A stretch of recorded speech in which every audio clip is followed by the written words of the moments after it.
Gen Chem students. Today we're going to be discussing limiting reagent, theoretical yield, percent yield, and how they all relate to each other. So before we dive into this problem here, let's go ahead and discuss what limiting reagent is, what theoretical yield is, and how they relate to each other.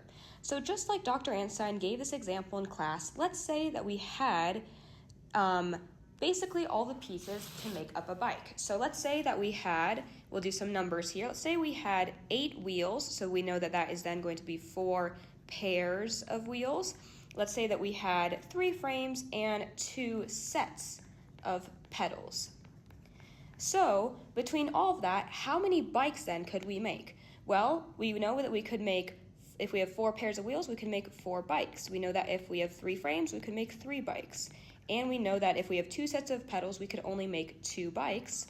So within all of this, how many bikes can we then make? Well, we're going to determine what our limiting reagent is. And in this case, our limiting reagent is going to be our number of our pedals, because we can only make 2 bikes for 2 sets of pedals. Therefore, our final product will be 2 bikes, which means that our limiting reagent is our pedals, as I said, and that means that we are going to have an excess number of wheels and an excess number of our frames. We will have 2 extra pairs of bikes, and we will have 1 extra frame. So if we can make 2 bikes from our 2 sets of pedals, our final product, being our bike, is going to be our theoretical yield, which was directly correlated to our number of limiting reagents. So our limiting reagent being our smallest number of our reactant, and our final theoretical yield being our final number of product we could make from that limiting reagent. So now that we've discussed that, let's apply all how this works in our problem. So let me erase all of this really quickly.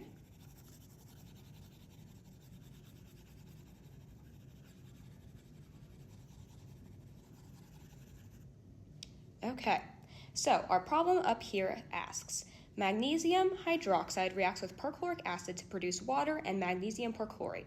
If 25 grams of both reactants are allowed to act, how much water could we make? So we will kind of split this into 3 parts. We'll do A, B, and C. So we'll just focus on part A right now, which largely you're going to have to know some nomenclature. Magnesium hydroxide, you're going to remember that. Perchloric acid, you're going to remember how to make that. Well, we know what water is, and magnesium perchlorate. So let's just start by making our balanced equation. We know that magnesium is going to be Mg2+, and that is just from our periodic table. Magnesium is going to be one of our alkaline earth metals, which always form +2. Our alkaline metals, which is this row right here, always forms +1. And how we know that magnesium here is going to form +2 is because it has to lose 1 and then 2 electrons to form noble gas configuration, just like our neon, and so it is satisfied and it is stable. So magnesium, and then it is in our reactants, it is paired with hydroxide. We know hydroxide is OH- from memory. Well, this is OH1-, so we're going to cross multiply with our charges to get MgOH2. Perfect, so that's our magnesium hydroxide. We know that from memory, perchloric acid is going to come from perchlorate, which is ClO4-. We know that 8 goes to ic when we're talking about acids, so perchloric acid will become HClO4 because we balance this 1- charge with 1 charged hydrogen. Awesome, and then it is going to react to produce water and magnesium perchlorate, which we know what that is because we've already discussed that, just making sure you balance that charge there. Awesome. All right, now that we have that, let's go ahead and read into the rest of our problem here. Okay, it asks, if 25 grams of both reactants are allowed to react, how much water could be made? So the first thing we're going to want to do is our whole moles of A, which goes to grams of A. Pardon, I meant grams of A, which goes to moles of A, which goes to moles of B, which goes to grams of B.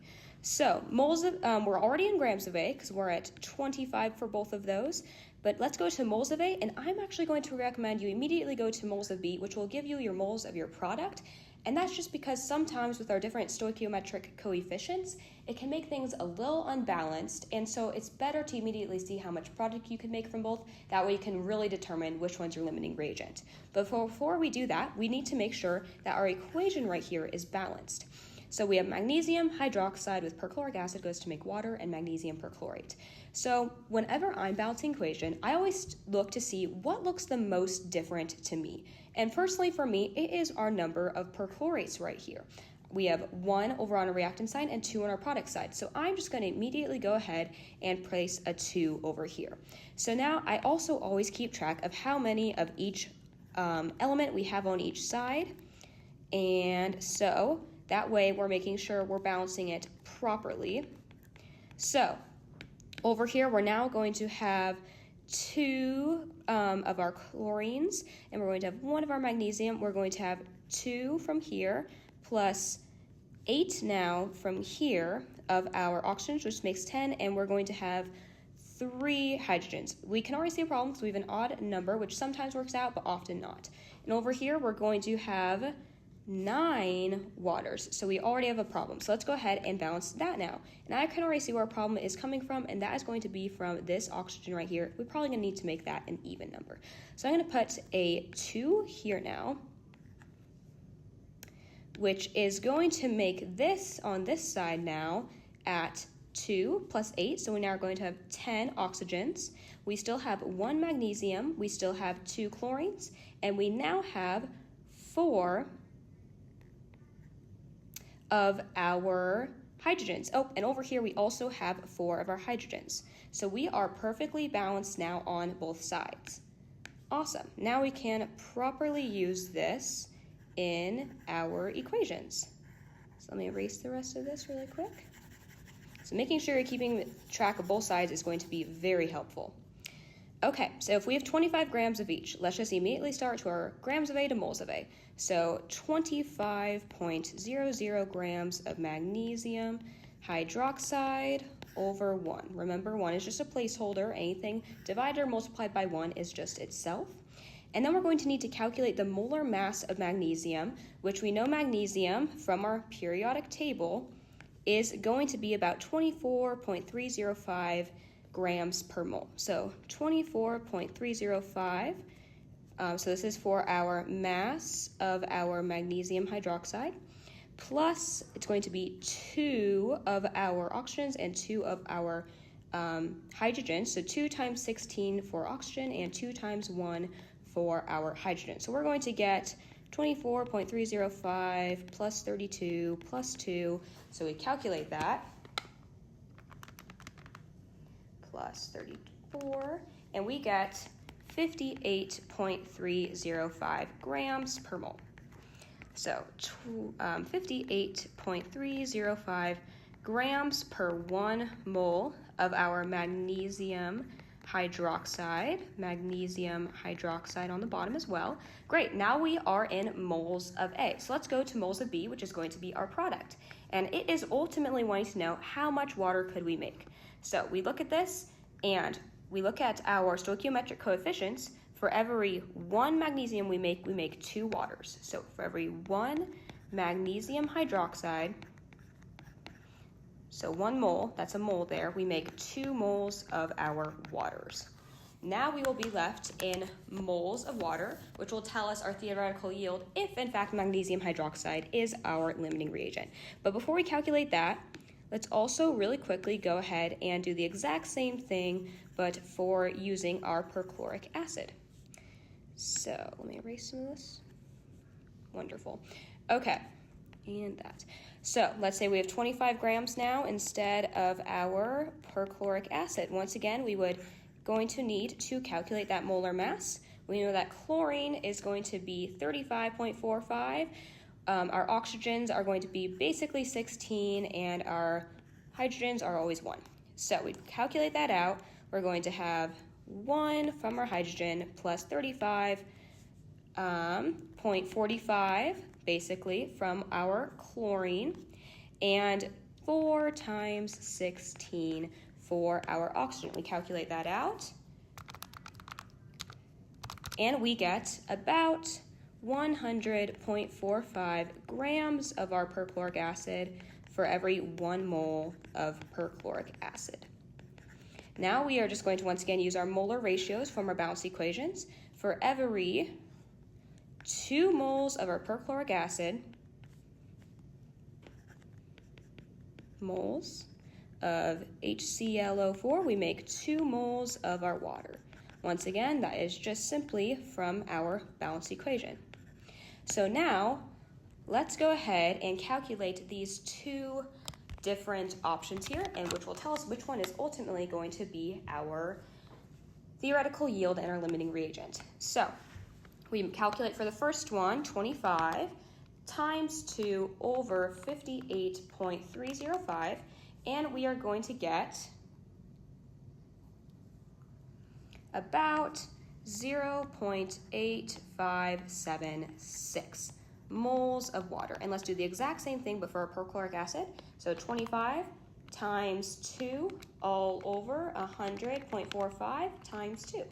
And we get about 0.2489 moles of water, which means that our perchloric acid yields less water than our magnesium hydroxide does, which means that our perchloric acid will be our limiting reagent, and our theoretical yield then is this amount of water. Theoretical yield. Wonderful. So now we can easily calculate how much water we could be made, but in grams. So what we do is we take that theoretical yield, so 0.2489 moles of water,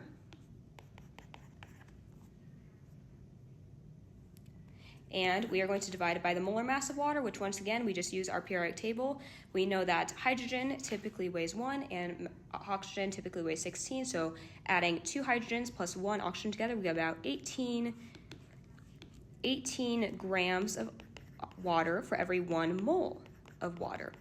And we calculate that out, 0.2489 times our 18, and we are going to get 4.479 as our theoretical yield in grams. So this will be your final answer for your theoretical yield.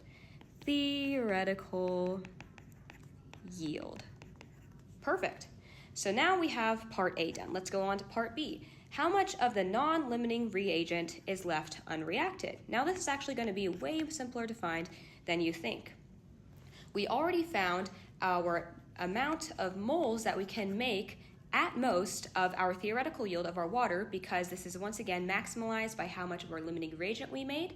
So we are going to find the excess amount then that we have of our magnesium hydroxide, because we've used up all of our perchloric acid, but we're going to have some magnesium hydroxide left over.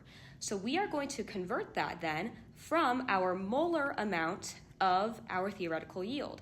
So if we have 0.2489 moles of water that we could make at max, we are going to then balance that with our molar ratio. So for every 2 moles of water, we can make 1 mole of our magnesium hydroxide.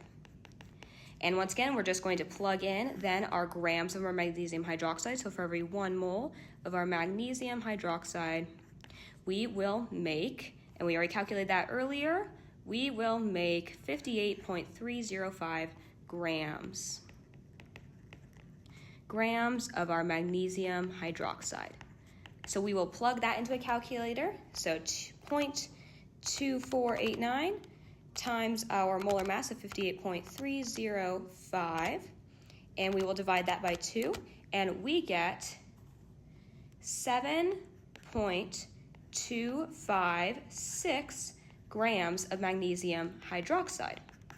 Now this is the amount that we used up of our magnesium hydroxide, because if we could make a max amount of this 0.2489 moles of water, that means it required all of our 25 grams of our perchloric acid plus only 7.256 grams of magnesium hydroxide. To find the remaining amount of our magnesium hydroxide, we just minus it from the original amount we had. So 25 minus 7.256, we will get, so 25 minus our 7.256, and we get about 17.7, we'll just round it to 4 for now, grams of magnesium hydroxide that remain. So that's going to be our remaining amount. I hope this is making sense for you all.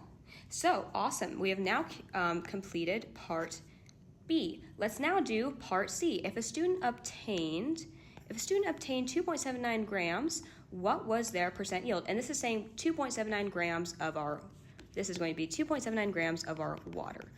Perfect. So we've already, this is going to count as an actual yield or an experimental yield. And so we'll plug this into our percent yield equation that we know. And so we already know the amount of theoretical yield that we made, which is going to be this 4.479 grams of water. So we then go ahead, we know that percent yield is equal to our actual over our theoretical times 100%, because that will give us a percentage. And so we're going to plug that in. So our actual, which a student obtained, was 2.79 grams. Our theoretical, we calculated earlier, is 4.479 grams. This is all of water times 100.